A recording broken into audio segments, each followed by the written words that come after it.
Добар ден, почитувани гледачи. Во очи сме на големиот христијански празник Великден и затоа денес под лупа ќе ставиме на убава тема, тоа е музиката. Музиката секогаш расположува, секогаш е пријатно да се разговара за неа, пријатно е да се слуша во сите моменти од нашиот живот, а мене друштво во студиото ќе ми прави Дамјан Печиновски, познат музичар од Охрид, за наше големо задоволство и среќа, но и пошироко. Добре дојде, да. Добре ве најдов, благодарам за поканата. Чест ми е да сум дел од Охридскава телевизија. Благодарам за гостувањето, се договаравме подолго време, еве дојде моментот и убаво се поклопи, како што реков, сега ни престојат и убави празници, кога сите сакаме во домашна атмосфера да ги прославиме и секако неизоставен дел е музиката, а и кога ќе излеземе надвор сакаме да се забавуваме и релаксираме. Затоа сте вие тука, за да ни го возможите тоа, но не секој може да направи еден убав штимунг, што се вели. Треба да имаш и талент, и харизма, и многу повеќе од она што некои луѓе го имаат.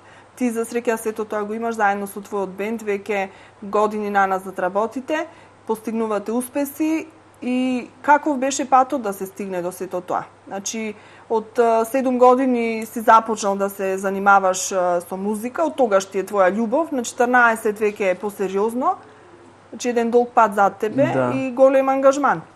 Да, па не, од таму 6-7 годишна возраст така почнав да се интересирам. Ме интересираа музичките инструменти, тие што ги имав дома, почнав да ги чепкам.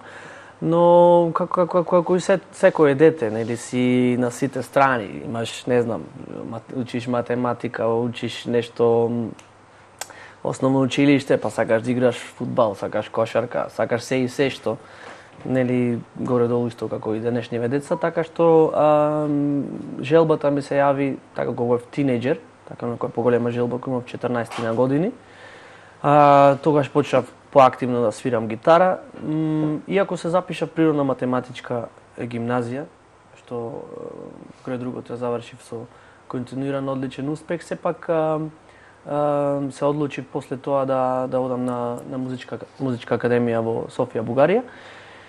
Продолжив со магистерски студии исто во Софија, Бугарија, на новиот бугарски универзитет. Зошто таму токму се одлучи да студираш? Бидејќи на музичката академија во Скопје тоаш не постоеше популарни жанрови или поп и џез уметност, а јас иако сакав и класична музика, свирев класична гитара, но повеќе беше тоа само ук и повеќе бев ориентиран кон рок, блуз, џез музиката. А тогаш во Скопје немаше и затоа видов дека во Бугарија постои таков одсек и имав можност да влезам во државна квота, значи со стипендија. Горе-долу тогаш беше и поевтино школувањето, така да поминав еден одличен студентски живот, бев во добра средина кај што имаше многу музичари од кои што можеш многу да научиш и така. Така. Дали љубовта кон музиката ти е наследена, можеби ти е во гените или пак си ја стекнал со тек на време? Од каде значи таа желба за музика? Мислам, најверојатно е наследена, бидејќи во мојата фамилија од секогаш се слушала добра музика. Пред се за тоа е виновник татко ми, кој што е и до ден денес голем колекционер на музика и на книги. Татко ми беше новинар, а известуваше за Нова Македонија, за Охридско лето, поточно, така што скоро на 90% од представители музичките перформанси кои што беа склоп од тој фестивал, бев присутен. Тоа сакав да прашам, да, сигурно си бил таму. Да. Дел од публиката на Охридско лето и имаш од тогаш некакви импресии. Може би си посакувал да бидеш еден ден дел од таа сцена. Секако да, мислам ме воодушевуваше тоа што нели има една група, има публика и има артист кој што успева значи со својот перформанс, било каков, дали е театарски или е музички, да предизвика воодушевување на публиката. И секогаш бев таков што се интересирав каков е тој начин, нели зошто некои успеваат повеќе да ја анимираат публиката, некои помалку. И се уште па се уште трагам кон таа формула и бидејќи се е шоу и покрај тоа што сме ние музичари, мора да сме ентертејнери. Бидејќи ево мислам сите сме сведоци, еве и тие што следат класична музика, колку е поголемо доживувањето на публиката кога да речеме и класичната музика е пропратена со некој вид на шоу. Да речеме еве Андреј Рие не е само свирење, не е само туку е и изглед, визуализација на целиот тој перформанс, така што тоа е на аудио и видео презентација која што мора да е интересна, кетчи за публиката за да бидат задоволени на сетилата на секој посетител. Така. Знам дека неодамна пред 2 изданија ми се чини на Охридско лето настапуваш и ти. Какво беше тогаш чувството, еве? Преходната година беше, да, 4 август. Значи, какво беше чувството сега од таму да ја гледаш публиката? И дали го постигна тоа што го посакуваше како мал? Добро, тоа не ми беше прв перформанс, сепак. Но не знам како да ви кажам, чувството е прекрасно кога си на сцена и кога ќе отсвириш нешто добро, бидејќи кога ќе свириш пред многу луѓе, нивото на адреналин кај тебе е повисоко и си поекспресивен и поемотивен. И многу зависи од тоа, нели јас обично првите неколку песни, дури да влезеш во тој ритам, дури да се конектираш со публиката и од кога веќе таа ќе те прифати и од како ќе почнете заедно да пулсирате, тогаш веќе влегуваш со твој адреналин и мислам дека и свириш поекспресивно и поемотивно. И свириш токму за неа, значи за публиката се даваш целосно. Да. Дамјан, ќе ни кажеш сега ти од кого учеше да свириш, кој ти помогна во тоа и еве за среќа на младите генерации кои што сега имаат талент и афинитет, може да учат од тебе. Бидејќи сега си професор, мислам имаш часови и во Средното музичко училиште во Струга, а и на Академијата во Скопје, така да ете една можност твоето знаење и искуство да го пренесуваш на новите генерации. Но кој тебе ти помагаше? Кога јас почнував, ги немаше тогаш социјалните мрежи, немаше YouTube се отформи дури 2006. И знам во тоа време додека бев тинејџер, одев кај другари што има компјутер за да ми симнат некакви ноти од најразлични гитаристи, нивните дела и знам дека штедев многу за да можам да купам CD. Немаше тогаш, уште не беше развиен тој download и дури подоцна почна дел од CD шоповите да downloadираат MP3-ки, да ги режат на посебни CD-а и да ги продаваат. Супер бизнис, by the way. Да.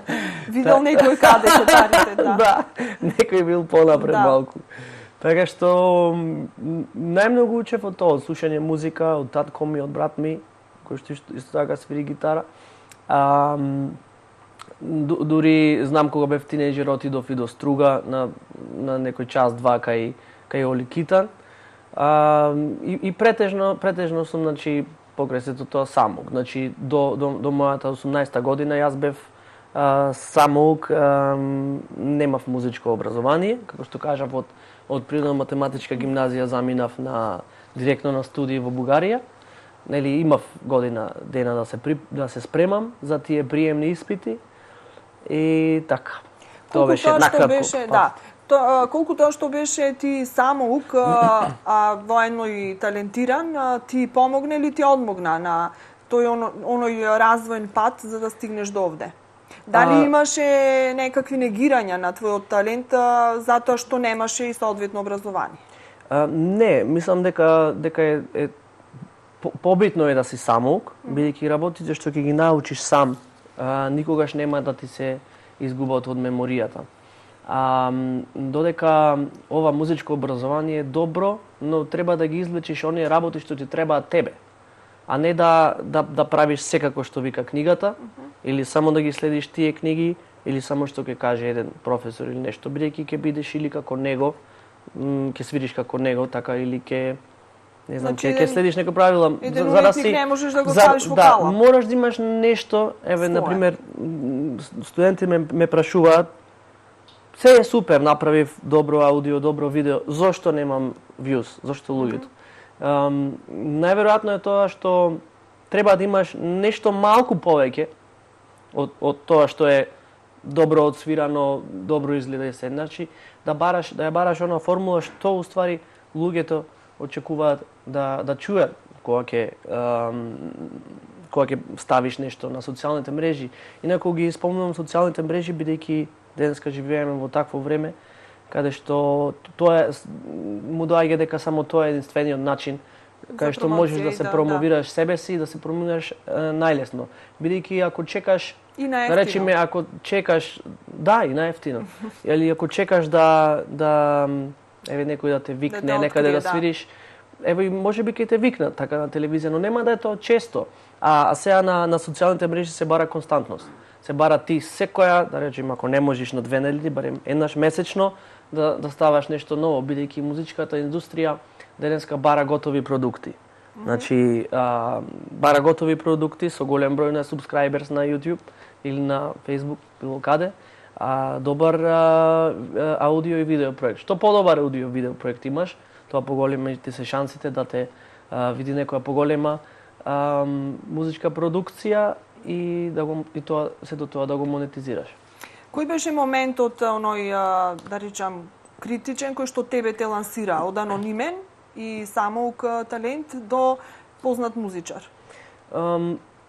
Па кога пробував неколку пати, значи на поинаков начин, видов да се, значи повеќе луѓе да дознаат за она што правам, видов дека најдобар начин, значи се социјалните мрежи, така што почнав со ставање на видеа на YouTube, кое што ми донесе скоро сите мои позначајни настапи ми ги донесе таа социјална мрежа, значи од YouTube отидов на Guitar Idol шоу во Лондон, меѓу 12 гитаристи што бевме избрани од целиот тој нетворк. Потоа добив преку тоа спонзорство од Paul Red Smith, компанија за која што исто така ендорсери се Карлос Сантана, Майк Тремонти, Орианти, Џон Маклафлин и многу други. Дури добив учествувам на фестивал во Романија, каде што имав можност да свирам со Стил Хам, басистот на Џо Сатријани, Дженифер Батен, гитаристката на Майкл Джексон. Подготвен ли беше тогаш во тој момент за да се соочиш со сите овие предизвици? Па да. Зошто не? Мораш да бидеш подготвен. Единствено, најтешко е да се подготвиш психички за тоа. Значи, да сватиш како тие 5 минути што ги имаш на сцена, да се представиш најдобро што знаеш. Како да ги скротиш тој адреналин, да го однесиш во правилна насока, а не во негативна насока, каде што би се срушил психички. Ти успева ли тоа? Имаш ли некоја метода или како го правиш? Па мислам дека со многу настапи, сето тоа ќе успееш да го канализираш во правата насока. Така. Рековме, значи, дека си се образувал во Софија, од каде што носиш позитивни искуства, си се надоградил, значи си магистрирал исто така, сега предаваш на Академијата во Скопје. Какви ти се искуството таму? Да бидеш професор и да делиш она што го имаш како знаење со студентите и дали имаме таленти во Македонија кои што понатаму ќе може да продолжат твој пат или од некој друг уметник кој што е познат во таа област? Пред се како музичар, мислам дека на секого му е најголема желба да биде перформер. Значи да настапува живо, да има концерти. Тоа како професорската улога го сметам како во мојот живот како по второстепено, но сепак му обрнувам доволно внимание за да сите тие студенти добијат адекватно поп и џез образование. Искуството е одлично таму. Пред се сега сме доста млад кадар. Значи, многу е битно да има млад кадар, бидејќи сите се на почетокот се поентузијасти. Вложуваат, може да вложат повеќе енергија кон кон сиот тој образовен процес. Јас креирав дури еден интересен систем за студентите, каде што можам преку целото време да го надгледувам нивниот напредок, така што секој треба да ми од семестар треба да ми сними 3 видеа, каде што ќе видам дали тој работел на музичкиот вокабулар, колку работел, и знам дека тоа видео аудио што ќе го представи дека најмногу дека потрошил доста време за да го стави најдобриот теј. Тоа мислам дека тоа е подобар начин отколку да постои само еден испит на крајот, каде што нема да знаеш дали студентите свират добро или лошо заради тоа што имаат трема или тоа се должи на тоа што не вежбале. Така. Кога ќе направиш една паралела од она каков е образовниот систем во Бугарија, бидејќи таму си бил, или во другите европски центри и кај нас, што е она што нам ни недостасува или тука сме некаде, на кое ниво сме ние? Моментално мислам дека сме одлични во степен на образование, она што недостасува е малку повеќе техника, повеќе да речам инструменти, опрема музичка, добри сали, значи тоа оно што недостасува, за кое што се потребни доста финанси, но како образование, моментално зборувам за смерот каде што сум. Моментално мислам дека е на едно одлично ниво, каде што баш се работи модерната музика на прав начин. Додуша денеска можеш и сам многу да научиш, но бидејќи има многу извори на интернет, само најверојатно треба некој да те насочи, да ти покаже од каде да ги црпиш информациите и кои се точните информации што тебе ти се потребни за да се развиеш како комплетен музичар. Сега, ние, нашата генерација, имавме среќа што ни се пласираше квалитетна музика и со самото тоа ние слушавме она што е квалитетно. Во минатиот период некако се повеќе да се актуализира она музика која што не е баш со толку добар квалитет. Знаеме дека младата генерација многу беа навлечени на тој турбо фолк, на некој шунт и така натаму. Каква е ситуацијата сега? Дали нешто се придвижува во попозитивна насока и дали веќе младината препознава што е квалитет и се насочува да го слуша тоа? Па пред се мораме да разбереме дека се наоѓаме на Балканот. И самото тоа што потекнуваме од Балканот и значи дека нормално е да има тука балканска музика. Околу квалитетот, незиниот музички квалитет можеби не е толку напреден, но она што е како звуки, каде ги снимаат, каде ја снимаат таа музика и како продуцирана музика звучи многу добро, бидејќи во таа индустрија, во турбо фолк индустријата има доста финансии. Така што ти имаат можност да снимаат, за нив да снимаат најдобрите музичари, да снимаат во најдобрите студија, со најдобра опрема, додека другава музика се уште е, за жал така, на едно, не речам, послабо ниво, но со помалку финансии, каде што гледаш да со буџетот кој што располагаш да излечиш нешто најдобро. Колку тука државата, и локалната, бидејќи ти делуваш и на локално ниво и потекнуваш од нашиот град, ви помага на вас музичарите кои што сте талентирани, кои што на некој начин сте амбасадори и на Охрид и на државава? Значи, дали финансиски сте поддржани? Може би сте аплицирале со некаков проект или би можело да се издвои од буџетот на локалната? Значи, каква е соработката? Имате ли некаква воопшто соработка? Па, малку, мислам дека начинот на кој што пристапуваме кога ги бараме тие финансии, мислам дека е подобар е начинот. Ако се обратиш со писмо, нема да добиеш одговор. Но ако се обратиш на некој поинаков начин, некако да успееш да дојдеш до средба да оние лица што се одговорни и што можат да учествуваат во твојата поддршка. А успевате ли? Дека тој потешко е. Успева онај што има Повеќе пријатели. И мислам и најуспешни музичари се оние што имаат богати и влијателни родители. Знаете што, да, значи музичарите во цел свет, барем тие што се талентирани, се тие што се звезди, а кај нас некако обратно. Музичарите треба да молат за финансии, иако на некој начин сте вие тие што не представувате. Па во Македонија ете ќе успееш некако да функционираш, но оној момент кога ќе сакаш да одиш некаде настрана, тоа што ти е потребна таа поддршка. Потребна ти е да речеме ако сакаш да одиш за Лондон и да настапуваш, самата виза чини околу 200 и нешто фунти. И тогаш не знам, што правите? Картите.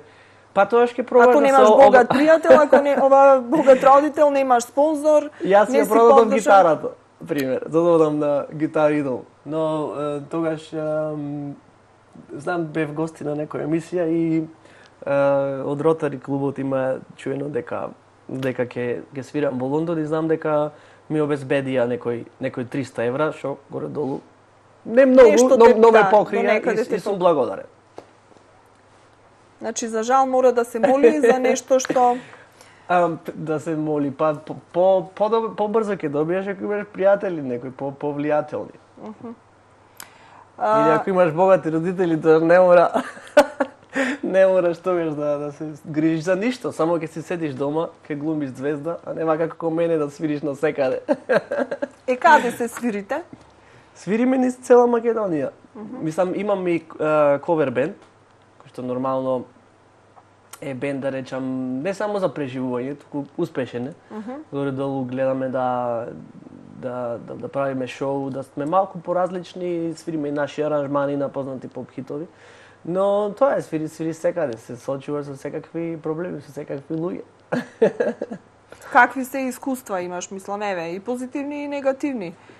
Па, има и позитивни, има и негативни, некаде сме пречекани одлично. Обично публиката супер не прифаќа, но има, нели, како и со секоја професија, секогаш се среќаваш со најразлични моменти. Дали секогаш го добивате она за што сте се договориле со менаџерите на еден клуб или на едно кафе или главно сега е така, но кога почнувавме, поготово во Охрид, добро, да не спомнувам имиња, имаше ситуации каде што доста млади бевме, значи тинејџери, деца, не мора да им се плати. Ние свиревме така по рок-н-рол музика, свиревме Джими Хендрикс, The Doors, не знам, Deep Purple. И знам дека имаше моменти каде што дури се каравме со газдите за 200 денари што бевме договорили на човек. Така имаше секакви моменти. Сега што свирите? И секакви преваранти. Да, и се уште ќе има. Сигурен да си во тоа. Да, такво ни е обкружувањето, но мислам дека се уште нивото на култура ни е ниско, но да се надеваме дека ќе се подобруваат работите, а и вие веќе имате искуство и имате и не. Да, има искуство сега, дури да го препознаеш, мораш да станеш така, дури да препознаеш човек каков е уште уште најдобро е уште од кога ќе го видиш, но добро е да препознаеш каков е и каков карактер е од кога ќе поминиш некое време со него. Кој репертоар го свирите? Дали си држите до себе она што е ваше препознатливо и што сакате да го свирите или се прилагодувате на она... Конкретно за мојот кавер бенд ме прашуваш или за триото? Па и за едното и за другото, да направиме на паралела. Моето трио е нешто што сакам да функционира на малку повисоко ниво, значи да функционира за концерти, за некои по-настани, по-културни настани. Не сериозни, да речам, по-добра, кај што има по-добра организација, по-добар звук, каде што луѓето баш се дојдени да слушаат концерт, а не се дојдени да се напијат пијачки или нешто. Значи луѓе што ќе дојдат специјално за тој концерт, значи затоа е моето трио се трудам во таа насока да оди. Да речам успешно е. Според тоа, според нашата средина, ќе имаме сега скоро перформанс во јуни во Америка, во MC Gallery. Уште преговарам за настап во Кина, кој што треба да е во септември, но уште немам ништо дефинирано. не можам да кажам. Друго, како што кажав, настапивме со триото на Охридско лето, Битолско културно лето, на фестивал 12 Move of Jazz, во Косовска Митровица сме на 1 јуни, така што имаме некој перформанс на така некој на поголемо ниво фестивали, каде што луѓето доаѓаат баш за да чујат таа музика, доколку овој мојот кавер бенд, значи, функционира за обични гигс, свирки низ Македонијава, но сме настапили во други држави, на Австрија, Унгарија имаме настапено со кавер бендот на фестивал. Каде друго место? Главно се тие. Каде повеќе уживаш? Значи, на овие живи свирки со кавер бендот или со триото кога свирите? Или подеднакво? Па секаде подеднакво. Гледам да секогаш имам онаа енергија, бидејќи луѓето што доаѓаат, било свирка, било концерт, очекуваат да ги исполниш со енергија.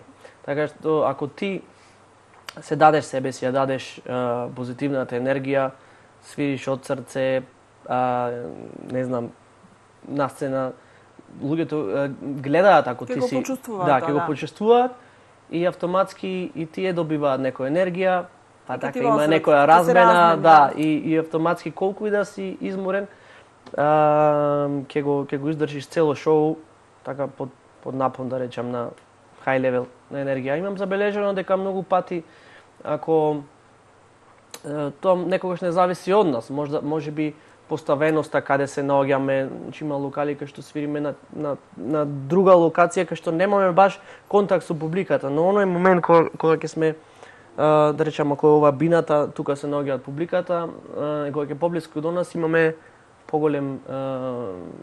поголем фидбек заеднички. И вам, како музичари, еве и мене конкретно ми е мотив публиката, сега гледачите што не гледат, и поинакво е чувството кога настапуваш во живо, еве и оваа емисија оди во живо. Луѓето сакаат да гледаат нешто забавно. Јас мислам дека на луѓето веќе му е смачено од сериозни емисии. Мислам дека и јас кога би гледал вака некоја емисија каде што има студиски разговор во живо, би ја сменил доколку нема нешто интересно, нема нешто ново прашање или нешто што ќе го задржи вниманието. Па макар било тој некоја табу тема. Так. Па затоа што луѓето ги забораваат тие емисии, а додека ако се случи нешто интересно, тоа се тие оние емисии што остануваат и зашто луѓето ќе зборуваат после, не знам, по чаршијата било каде. Так. Малку ќе те одморам тука од разговоров. Имаме пауза за реклами, па потоа и за твоите наредни планови. Може.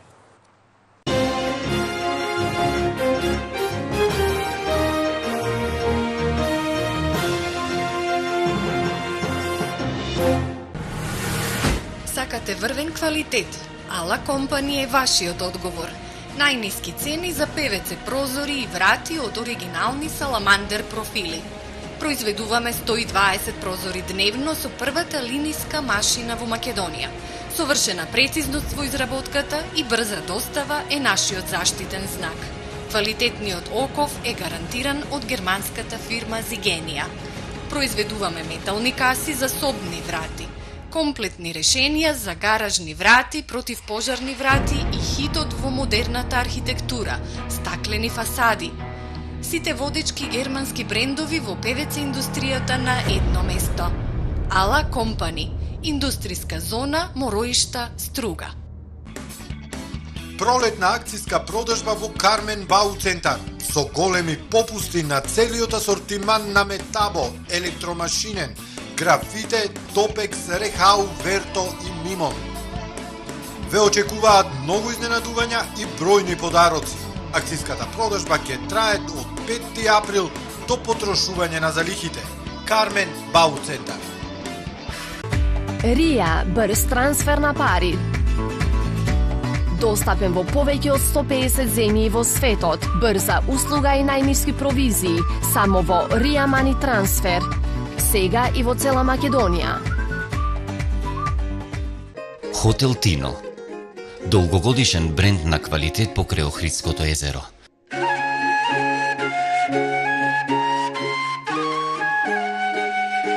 Уживајте во богатството на вкусови од македонската национална кујна, во пријатен и топол амбиент. Хотелот располага со 52 соби, како и спа центар за комплетно релаксирање, со джакузи, сауна и парна бања.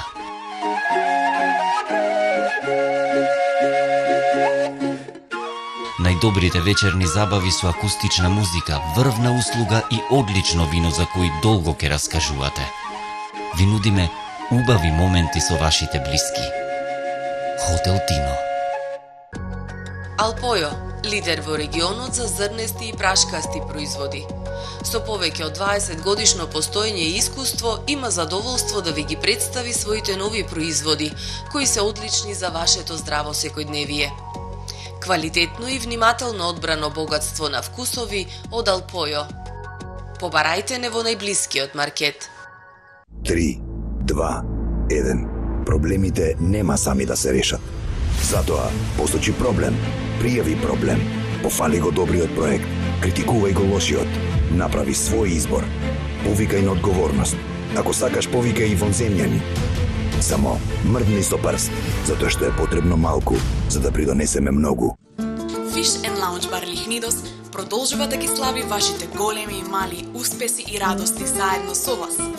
8 луксузни апартмани представуваат спој на традиционалниот и модерниот дизајн. Остануваме препознатливи по рибните специјалитети, но и по специјалитетите од македонската национална кујна. Лаунџ бар и апартмани Лихнидос во срцето на Охрид, на градскиот плоштад, на само неколку метри од езерото. Секој викенд со жива музика, опуштете се по напорната работна недела. Fish and Lounge Bar Лихнидос.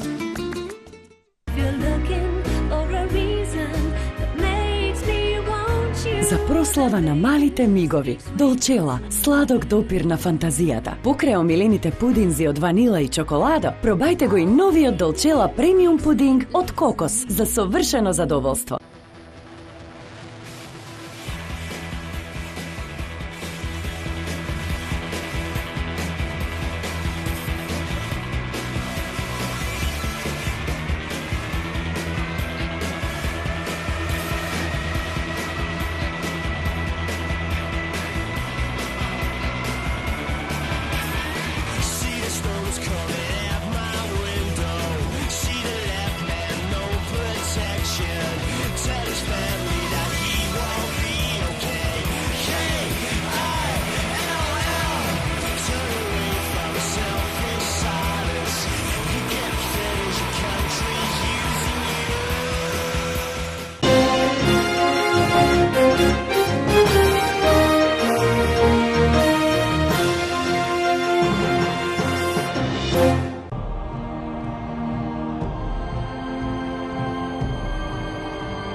Ред Хил, трилер приказна за еден млад полицаец кој буквално мора да го преживее неговиот прв ден на работа во службата во градот Ред Хил.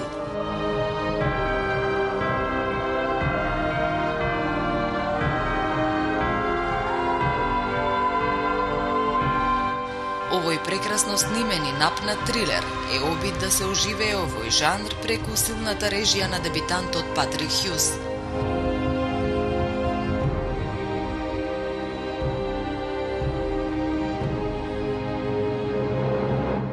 Рајан Квентин, вечерва на ТВМ телевизија, во 22 часот и 30 минути, во филмската премиера Ред Хил.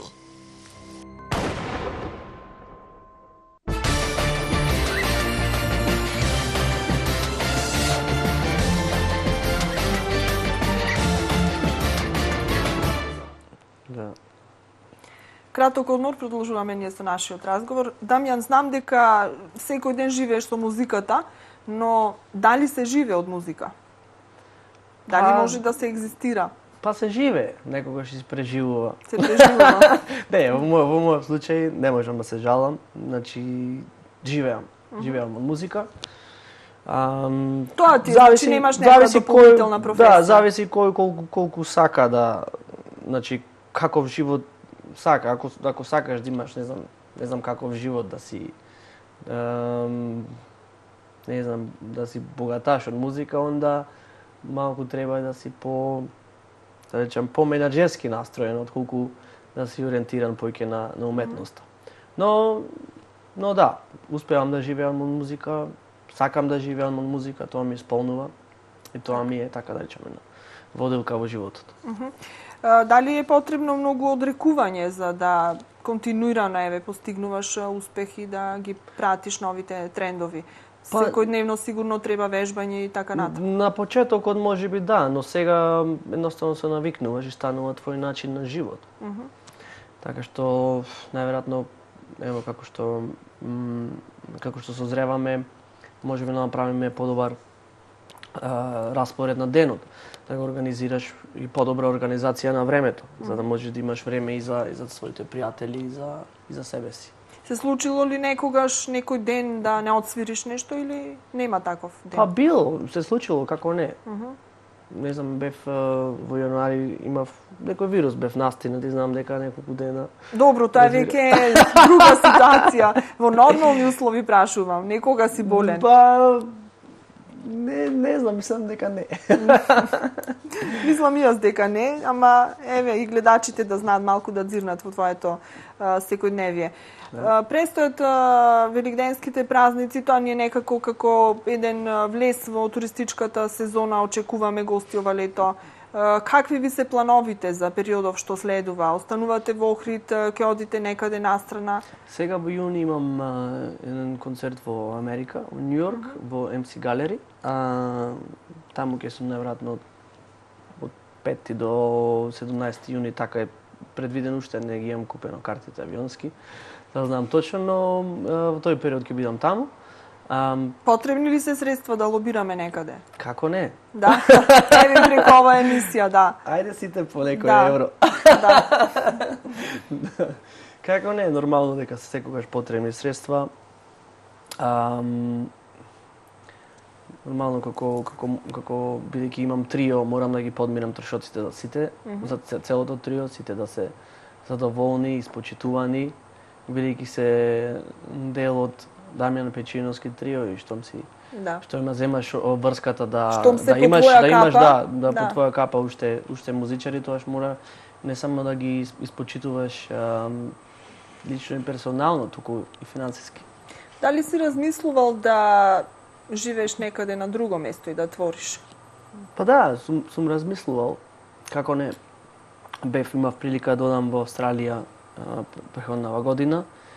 И интересно е што кога ќе поминеш некој време таму и се навикнуваш, да речем, на тој начин на живот и како функционираат музичарите таму. И како функционираат? Па, јас поминав месец и половина скоро таму. Со можеби не е доволно голем период за да видиш како се живее. Но нешто од прва се гледа, значи не треба и многу време за да се научи. Па сепак кога си во некоја така поголема држава и место каде што, речем, имав прилика да одам и Лондон и добивам многу идеи за тоа како би функционирал како музичар. Неоставно гледаш како тој цел систем функционира и учиш на лице место. Значи, додека доколку си во помала држава, мораш да бараш на интернет, да ги бараш тие информации, да видиш како треба. Сам треба за си да се снаодиш. Вама е полесно. Доброто е, ако зависи каква личност си. Да речеме, ако сакаш да имаш мир, тогаш Охрид е за тебе, бидејќи тука имаме и мир, и доволно време за себе си, доволно време да се видиш со пријатели, бидејќи градот ни е мал. Да им се јавиш на пријателите и ајде се чекаме за 5 минути, не знам, ликвид било каде. Веднаш ќе дојде, доколку ако живееш во голем град, да речем, живееш во Сиднеј, ти пријателите ќе гледаш многу ретко и поради тоа што секој е зафатен, секој мора да работи за да успееш таму да функционираш, за разлика од тука каде што како и да е, сите имаме и да не работиме, имаме пари да излеземе едно кафе, да се видиме со пријатели, тука ни се сите роднини. Што преферираш ти повеќе, мир или сакаш динамика и прогрес некој? Бидејќи сега настапуваме доста често, имаме така динамичен распоред на свирки, концерти, било што. Така што мене ми годи кога ќе се вратам од тие свирки во Охрид и ми годи тој мир. Но мислам дека на човек му е потребно да цело време биде ангажиран. Доколку правиш едно исто континуирано, тоа е она што ќе почне да не мачи, да ќе станеме подепресивни. Така што мислам дека човек за да функционира нормално, да живее на здрав живот, мора да биде ностоп ангажиран, а да има доволно ангажиран живот и да има и доволно мир за себе. Така некој баланс животен што би ти помогнал да имаш квалитетен живот и да си среќен. Не имаш ли најдено ти формулата за тоа? Значи како ти изгледа твојот ден, како се организираш воопшто животот, како ти е организиран покрај тоа што е музиката? Човекот е направен за да е среќен, така што да имам така по даун моменти, да речам, тогаш знам дека само времето е пресудно кога тоа ќе се анулира, да речем, и кога повторно ќе ја вратиш таа амбиција и тој позитивен дух. Кога си покреативен, кога си нерасположен и тажен или кога си пак среќен? Затоа што кај некој кога е така во некоја негативна фаза, тоа влијае за да даде максимум или обратно. Кога си нерасположен, можеш да бидеш поемотивен. Може би е моментот за некоја добра балада или нешто да отсвириш поемотивно. А кога си посреќен, најверојатно некоја посрекна мелодија. Овие што се твои авторски се балади повеќето или се? Имам јас и авторски песни за мојот бенд Shine. Тие се за пеење, една балада. Имам и некои фјужен композиции, дел се на YouTube, дел не. Дел чекам да ги представам како еден квалитетен аудиозапис, еден албум. Кој правец од музикава најмногу го сакаш, бидејќи гледам обработуваш некои постари така numери со твој аранжман. Значи пливаш во различни води. Да, пливам во различни води и јас го гледам како учење нови јазици. Стиловите на музика гледам како учење нови јазици и да речам, ако си лингвист, тогаш би сакал да знаеш кои јазици, за да можеш да се разбериш со што поголем број на луѓе каде и да одиш. Наверојатно, мислам дека тоа зависи од каков човек си. Јас сакам секој ден да учам, сакам да научам што повеќе музички јазици и да можам да зборувам течно. Еден синдром во нашата држава е што уметниците кога се овде, некако не ги вреднуваме. Дури кога ќе излезат надвор и кога таму ќе им дадат некакво признание и значење, тогаш и ние се гордееме со нив. Дали ти се случило и тебе тоа? Дали кога ти се случило надвор да си по-така прифатен и ценет од овде? Кога потекнуваш од мал град, мислам дека тоа е сосема нормално.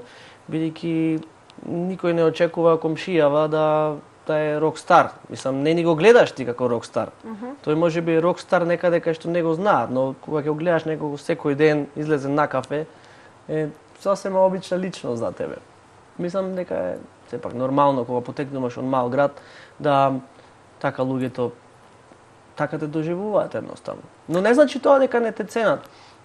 Кога ќе имаш перформанс во живо, без разлика дали го гледаш човекот секој ден, например, како музичар, ние се стремиме да го воодушевиме секого, да направиме забава за секого. За секој оној што има некаква емоција во себе си. И сите тие што имаат некаква емоција, значи што не се емотивно празни, мислам дека нема да останат рамнодушни. Било ти дали си од тука, било дали ти вреднувал досега трудот или не.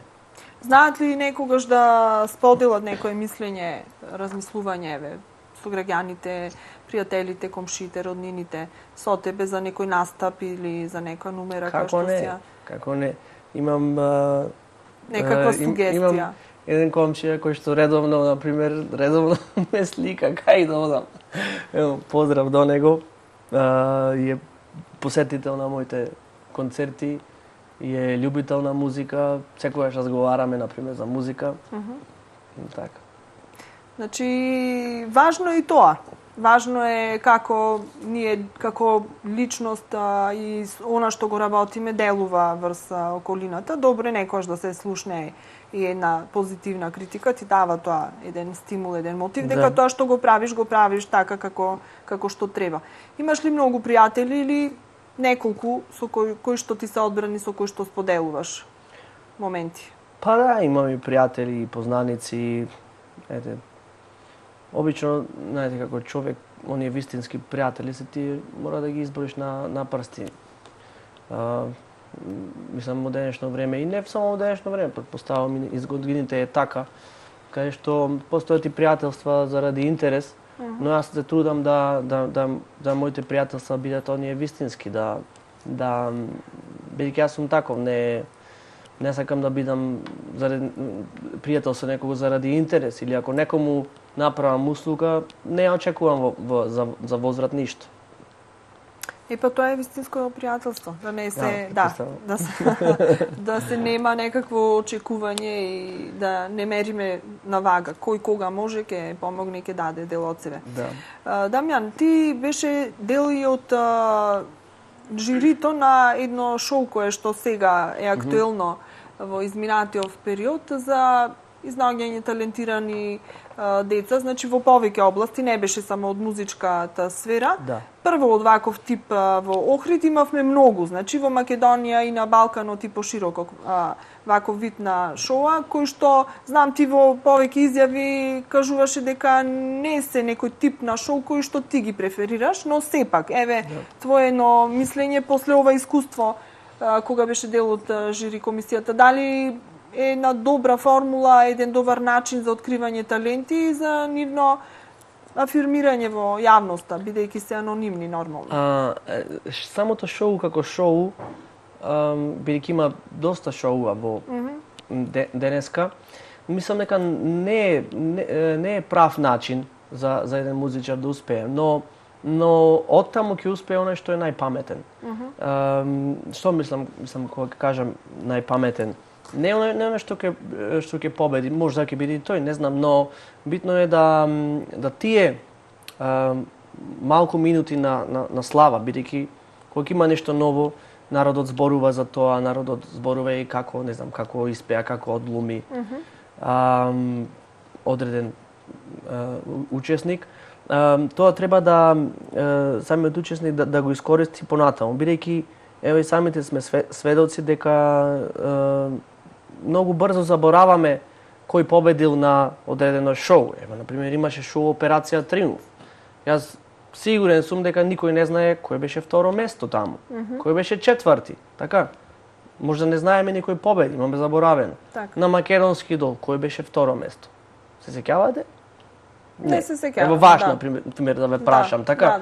Не знам, Америка најдолсите. Може би како имена, како ликови, ама вака кој бил прво, второ, не. За во нашиот град, бидејќи скоро и да многу малку има евенти од таков тип, скоро и да не се случуваат, мислам дека е важно, бидејќи охрабрува многу деца да се пријават и да бидат забележани од нас кои што веќе сме го поминале тој пат.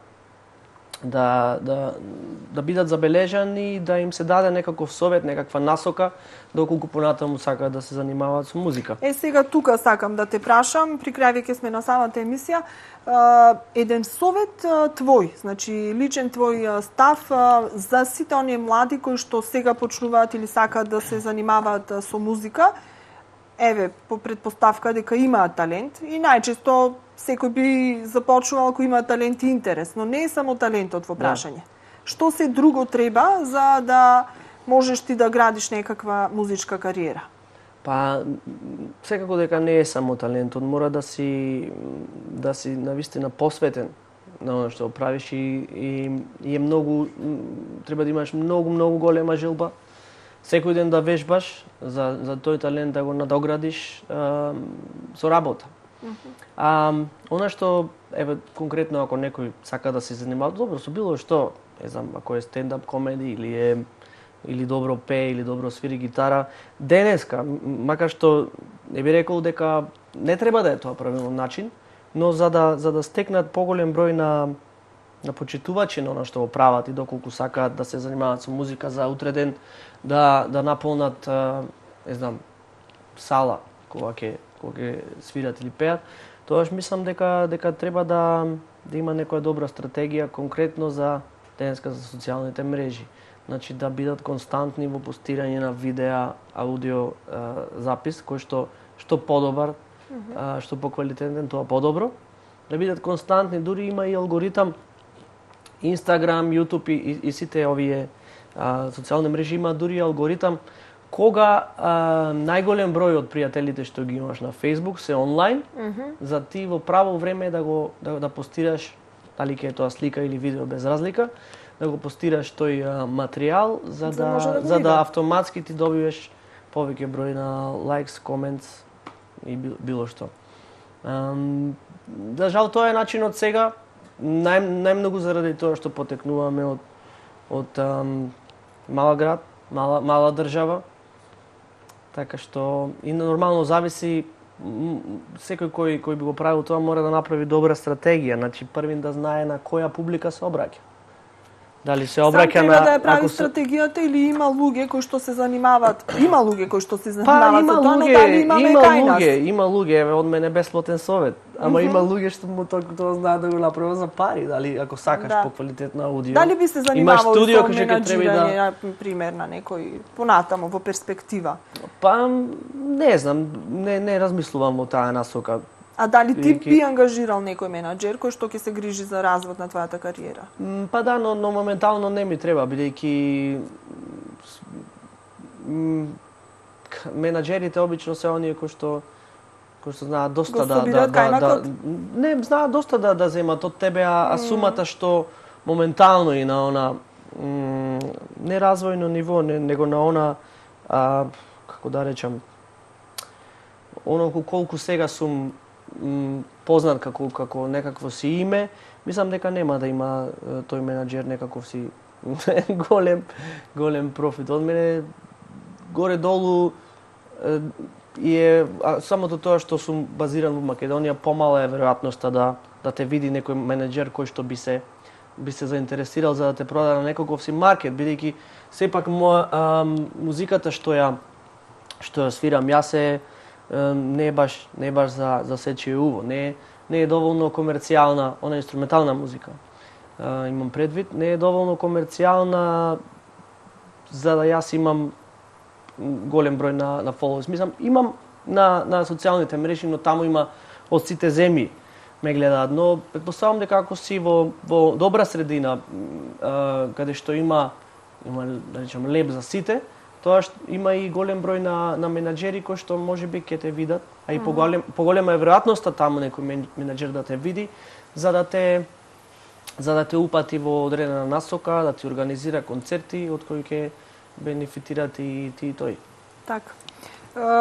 Каде се гледаш во иднина, во перспектива, значи дали понатаму со музика, затоа што еве како што рече, еден специфичен правец форсираш и практикуваш, дали понатаму ќе може тоа да се развива и од тоа да се живее, дали си размислували за нешто друго?